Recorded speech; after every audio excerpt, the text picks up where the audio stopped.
Hey man, did you hear? No, what? That's it, we're out of here. Just like that? No more Airgun Alley? Of course there'll be Airgun Alley, don't be silly. We're just moving. Oh, okay, good. I'll see you there then. See you there.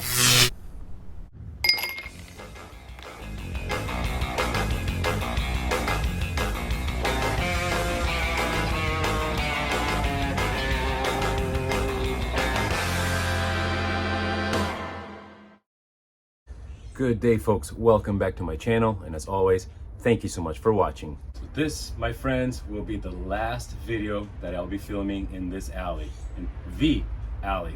Almost 1 year after it all started, this house was actually the reason why I bought my first airgun, a Vigilante revolver, and then kind of the video making pretty much followed naturally, but it was made possible only thanks to this alley.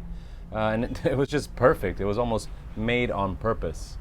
Sure, it got tight sometimes, and this big massive AC unit was sure annoying, not to mention me having to turn it off every time I film, leaving my family baking inside at oven temperatures. Anyway, off to a new home, a new garden, a new airgun alley, so all my future videos will be filmed from there, but let's jump into today's video. Today, ladies and gentlemen, we'll continue with the Homedefence-24 series and conclude with the aluminum versus steel balls chapter. In the recent weeks, I've made videos of these in every way, shape, and form, both in 50 and 68 caliber, so do go check those videos out in case you missed them. And of course, please don't forget to subscribe to the channel, and while you're at it, hit that like button, will you? As you see, we have a 7.5 gram aluminum ball, which is very, very light for 68 caliber, versus the chrome steel, which are 20 grams, so almost 3 times the weight. We will obviously chrono test them first to see their speed in feet per second, but also what kind of joules power they fly. So the balls fit in perfectly. They do bounce around a little, but they definitely don't come out. These are the aluminum balls. Let's load these. Whew, there's just so much heavier, such a difference between the two balls. So the chrome balls, again, they weigh 20 grams each. These fit a bit looser. As you see, they drop right in. That is not too much of a good sign. Ooh, and they all come right back out. So the chrome steel balls are a bit too tight for the HDR 68. Let's check out their diameter. All right, so this is what I have for the chrome steel balls in terms of diameter, and that is why they are a bit loose in the HDR 68 magazine. Let's see their aluminum brothers. All right, so their aluminum brothers are a bit wider, and that is why they fit perfectly. All right, folks, let's load up these steel balls and go for our chrono test.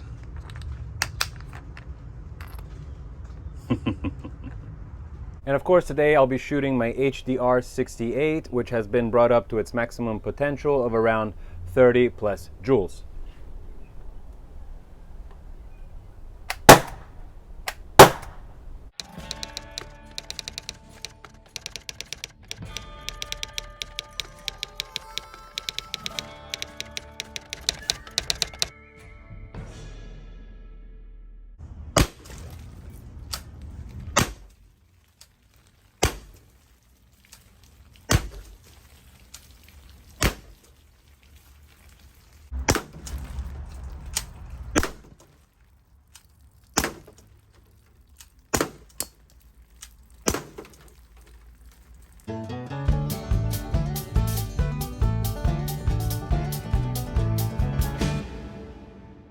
All right, folks, here we have 5 tiles. As you know, ceramic can be so delicate, but also so tough. If we drop one of these tiles on the floor, it'll break in 1,000 pieces. However, many bulletproof vests have plates made out of ceramic. So let's see what happens. I seriously doubt that these balls will make it through perhaps even the second tile. So I really doubt it'll make through all 5, but we'll try. And let's start with the aluminum balls, and then we'll pass on to the steel chrome.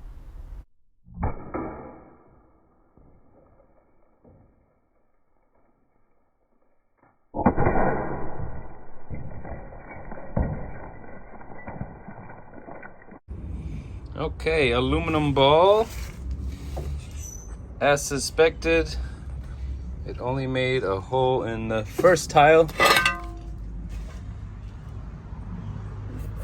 A little scaving on the second, but that's pretty much it. I wonder where the ball is. Oh, here it is. And look at the aluminum ball after it impacted against the tiles. It went completely flat. And it even got the little kind of rough pattern from the tile. I'm not sure you can see it. Wow, tile versus aluminum. Tile wins. All right, I just switched them around. I put the tile with a hole all the way in the back. I put a fresh one in the front. I must say, there's a lot of concrete on the back of it, on the back of these tiles, which definitely make them harder or tougher. So I wonder if that plays into the whole situation here. But nevertheless, here we go with the heavy duty steel balls.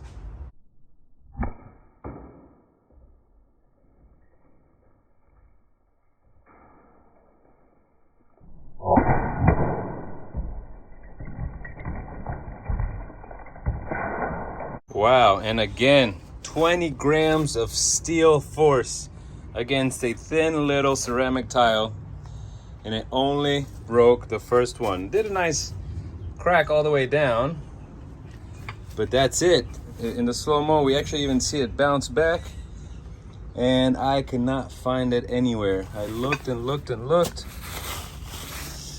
I have no idea where it is, but again, tile beats steel. All right, guys, I seem to have found it. The chrome steel ball is perfectly intact, not a mark on it, not a scratch, so definitely reusable.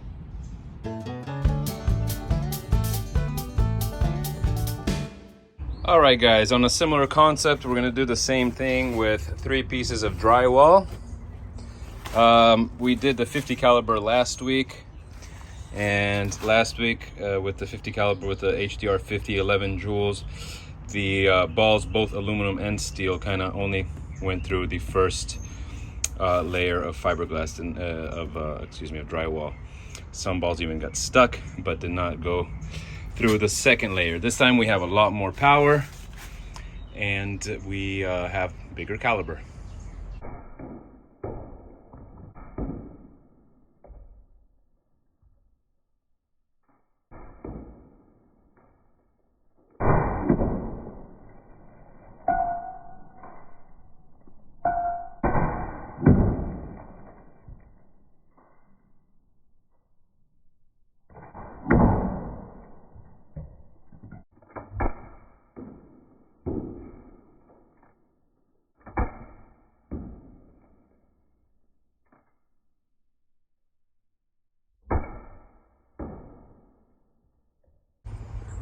All right, what do we have here?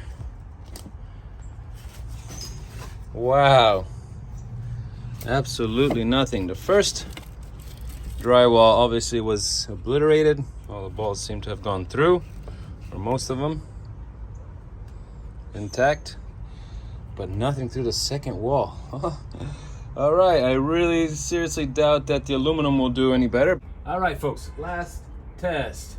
1 pound can of, this is not food, guys. This is no waste. I'm actually doing the world a favor by eliminating as many cans of SpaghettiOs as possible. Let's take out the paper for better visuals. We will start with the aluminum balls and switch over to the steel balls and call it a day.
right, SpaghettiOs everywhere. So this was our aluminum balls damage versus this 1 pound aluminum can. A lot of entries, no complete exits. I wonder if the ball's still stuck in here. It's like the perfect ball shape. While the heavy duty steel balls, also a lot of entry holes, but no exits. Sure it got crunched up pretty well though.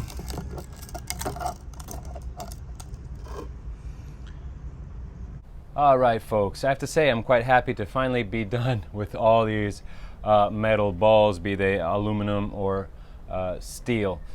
Again, I covered them in all calibers. I've shot them alone. I shot them against each other. Surprisingly, they are not the strongest type of ammo out there. You'd think that, you know, being a solid metal projectile, that you know, it would be super powerful. Yet we've seen much more powerful slugs, especially the ones that have a metal and plastic component. Just to give you an example, like the Devastators. Those are, for example, the only ones that have completely penetrated a metal can. As we saw, these balls, in all cases, they have seriously damaged a full can, a full aluminum can, but never went across, never penetrated all the way, while, for example, the Devastators did. Anyway, I will continue. I have a huge box, as many of you have seen, a huge box by Homedefence-24 to go through. I have spiked projectiles. I have all kinds of projectiles. So again, I'll keep on shooting those in the weeks and months to come. I also got an order by a new brand called These Bullets. I'll be shooting those next week, actually, so to commemorate the new house. Anyway, thank you so much for watching, guys. I actually have to go finish packing and moving. Tomorrow is the final day of the moving. You'll be seeing this video a bit later. I am pre-recording it, again, because I have a move, I have elections to cover, a lot of work. So anyway, the next video will be from the new home, from the new garden, for the new Airgun Alley, Miami. Guys, thank you so much for watching. Thank you so much for clicking the like button if you did indeed like the video, and to subscribing to the channel if you haven't done so yet. I'll see you next week.